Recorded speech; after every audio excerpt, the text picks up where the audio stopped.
This be slightly unusual for me. I'm here an hour and a half before my tee time. Reason being, it's a Pro-Am day, Wednesday, and I kind of know it's going to be a long day, so I'm not going to come back and practice my short game after a round, which is normally I do my practice after a round. Okay, so I've played the course. I have a fair idea of the shots on the golf course. So when I come to practice, I'm trying to find the same shots that I'm going to see this week. So what we got in this golf course is a lot of runoffs, just like that. So you're going to see the ball run down a bit. So I'm going to practice here from the tight lie. I'm going to practice from the first cut. I'm going to practice from the heavy rough going back up the slope. Now the simplest thing for amateurs, and it's something amateurs never do, every golf course you go to, before you go out and play, the easiest thing to practice is hit a few putts from off the green. Just get a good feel for what you're doing with the putter from off the green, because that's most likely the shot I'm going to play off this tight lie up this slope.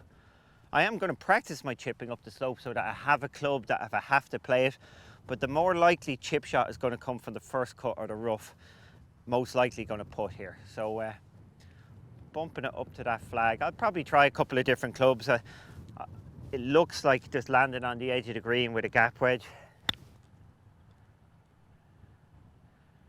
Firm.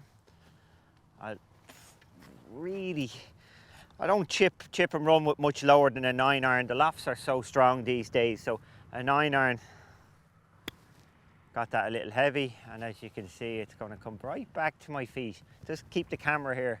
It's going to come right back down to me. So again,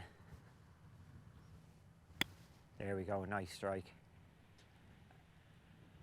Again, when you're on the golf course, you're going to play a chip and run. You are going to get the ball kind of back in your feet, and you're going to make sure you're getting the ball first contact afterwards.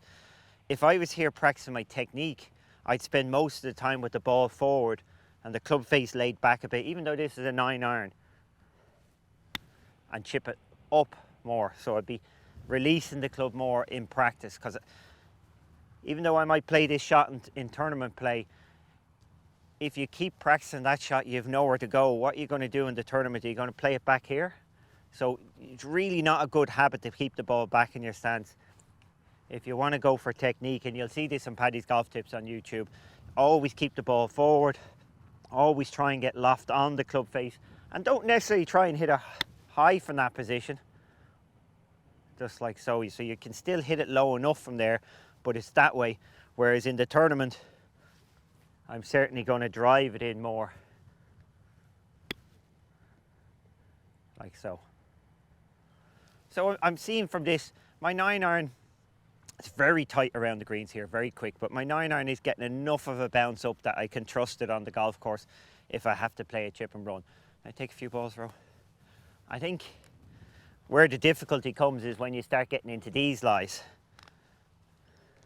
Here, now you're probably not going to putt from the first cut, so you're definitely chipping.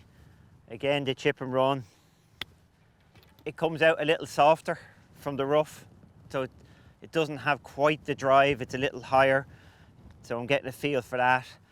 It would be easier if I wanted to go all the way up in the air. It's certainly very easy off this lie. Maybe I should play that all the time. I think, oh, that was pretty close. That's harder shot off this tight lie, but you know, if I have to do it, I will do it.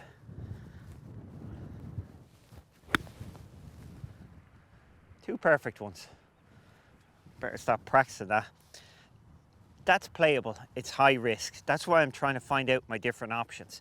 Now, where the real difficulty, and you see that a bit in this golf course, is the ball is running down the slopes and just getting into the rough. Realistically, I'm going to have to try and find out what club is working best for a chip and run, because if you're going up those banks, you just can't risk leaving it short.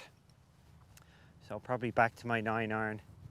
Reasonable lie, so I can drive that one forward. I'm doing pretty good here on camera. I should maybe talk through my shots in the tournament.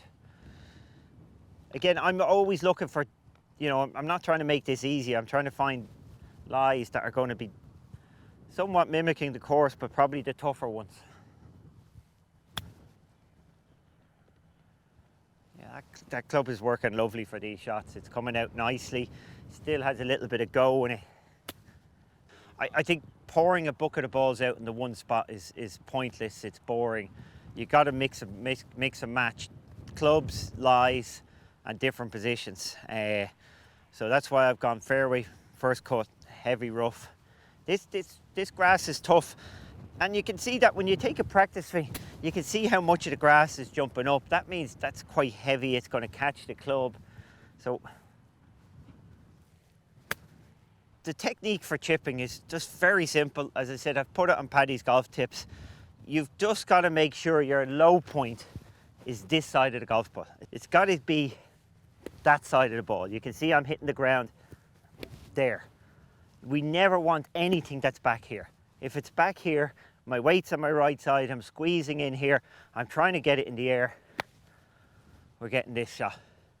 You've got to trust it and get the weight left.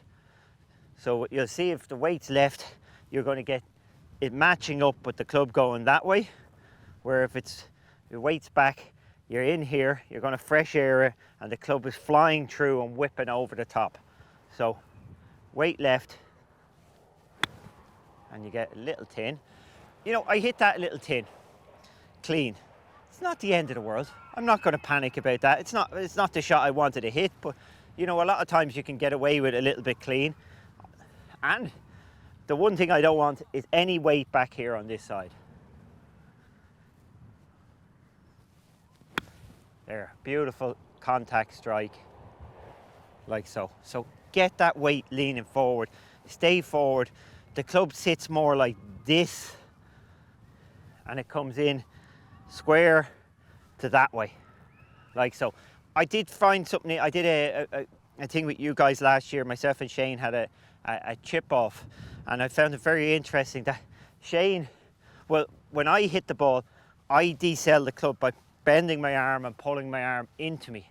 So you've got to have a decel there to stop, and I do it that way. And Shane actually uses his body and comes up much more, locks out his arm, but we both get the club to release.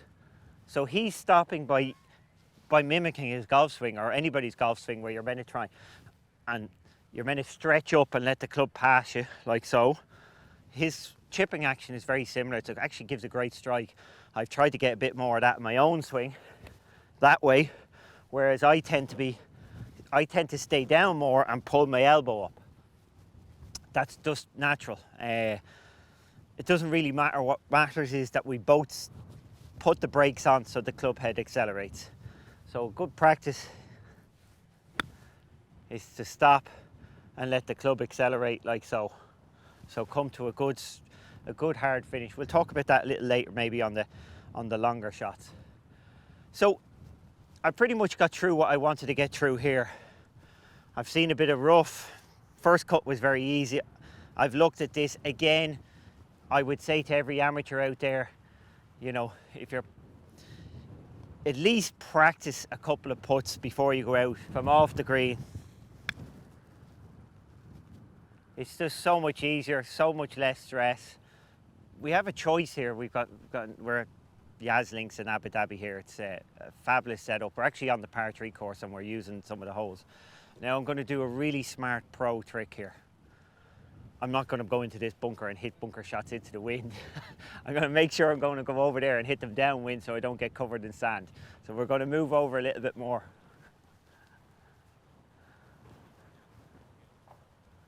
To watch another DP World Tour video, click here, and to subscribe, click here.